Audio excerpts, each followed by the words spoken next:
My boarding school, I was at boarding school from the age of 9 to 15. Um, it was a very violent boarding school. It was violent in the way that there was always fights.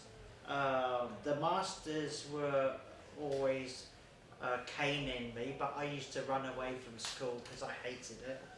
And I think it left a horrible impression on the rest of my life because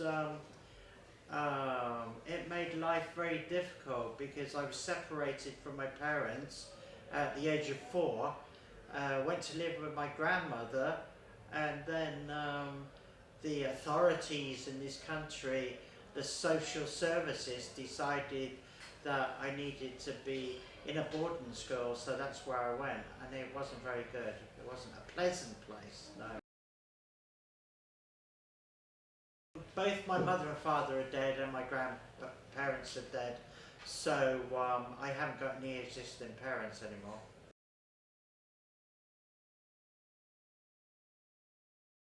Then one bounces on to another and another, and then you go back to that one. When you go back to that one, you've already got the answer because you've already worked on that. Yeah. And that fits in with that, that fits in with that. Yeah. A little bit like the Romanesque fractal. It's a mathematical thing. When you work on multiples, things tend to happen. Yeah.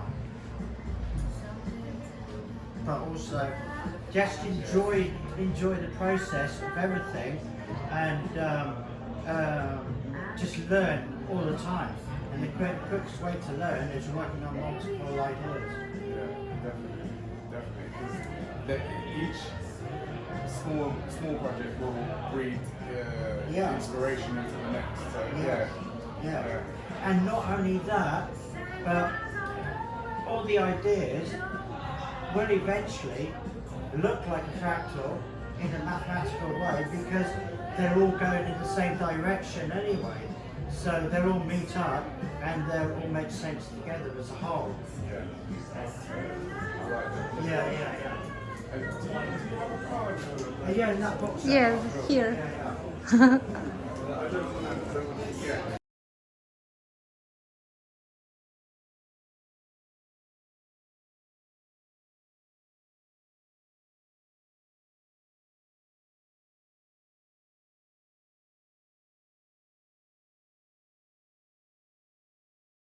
So ahead of his time by at least 450 years. That picture could have been painted in 1960, okay? And it's just, but there is an understanding that Da Vinci, he did do, see, he used the same process of when he was quickly sketching things. He sketched a helicopter, he sketched the game of cricket, and he sketched the first flushing toilet. Now, these energies are travelling in time and back with your mind. It's a bit like the sea going out and coming back in again. The energies of the mind go in and out all the time. So Da Vinci created, quickly doodled, it went up into the universe, his mind travelled to where a helicopter was created, then came back and he suddenly drew something with a propeller and an engine. Same with flushing toilet. His mind went up to the universe and floated into the future, came back and he quickly dropped that down. But because there was nothing to bounce onto, like if there was sort of a flying machine that was another part of a flying machine that was drawn, say like 10 years after he died, then there would have been a connection. But because there was no connections, and the first helicopter was done in 1920s or something, because the connection was so far away, if it had been close to Da Vinci's time, that someone else had actually drawn to the house, then he could have bounced onto that, and it would have bounced on, and it would have made that mathematical fractal, because it would all add up, but it didn't add up until the end, and now people are saying Da Vinci had the idea first. of all these things. So mind travel is done because our state of mind, when you're like that, you can travel. And not only that, but psychics, they're not a joke. They can actually see the trail, like a plane that goes through the sky. Our lives, we're here now, but we're not. We were here a long time ago. Maybe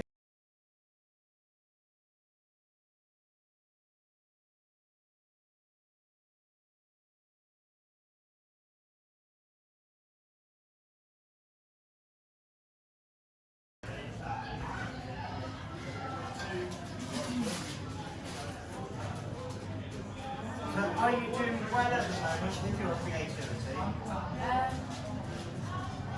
Not so much. I do jewellery, Right, but okay. I've been a bit lack of inspiration, I suppose. Right, okay. Don't feel called to do it at the moment. Well, so, where do you look for your inspiration? I work with crystals that I make stuff like this, Right, okay. especially in nature. Yes.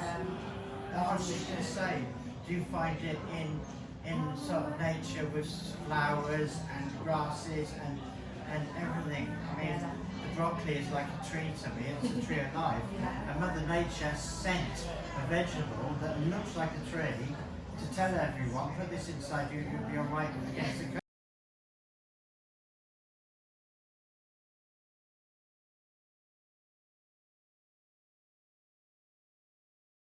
and stay safe and trust yourself and everything will be okay. You know, you've just got to, anything that comes into your life, just understand it and know it's there for a reason. But we've got no, we're not in control of our lives. Our lives are really good to mess on. And, you know. Thank you so much. And it's a Alright. pleasure to meet you. Yeah, cool. Good luck with everything. I'm sure you're going to be creating some amazing stuff. I'm inspired now. Cool. Good luck with your Take jewellery care. as well. Thank you. Thanks. Yeah. Thank you. Bye bye. Fish. Look into the sea and the fish and starfish for your jewellery. Yeah. Yeah, thank you. I will.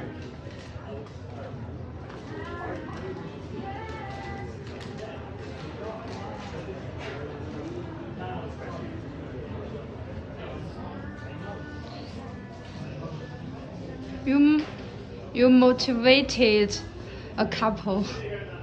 Yeah. Yeah, I have that all the time. People come in. Yeah. The energy draws people in who are creative, but they tend to have these blocks, and they're just drawn to this because they can feel the energy. There is so much energy in my work.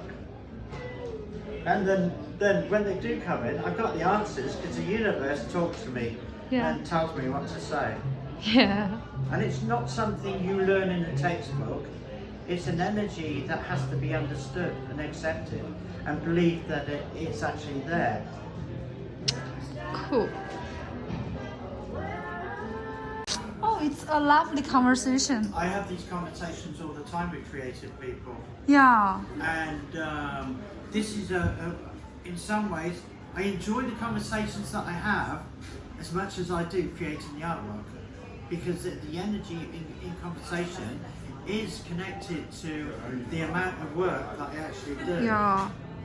So it goes hand in hand. Yeah. But it's the universe that tells me what to say. I'm doing a documentary. Okay. Yeah. Thank We you. just can't leave. We've been drawn back in. Yeah, thank you.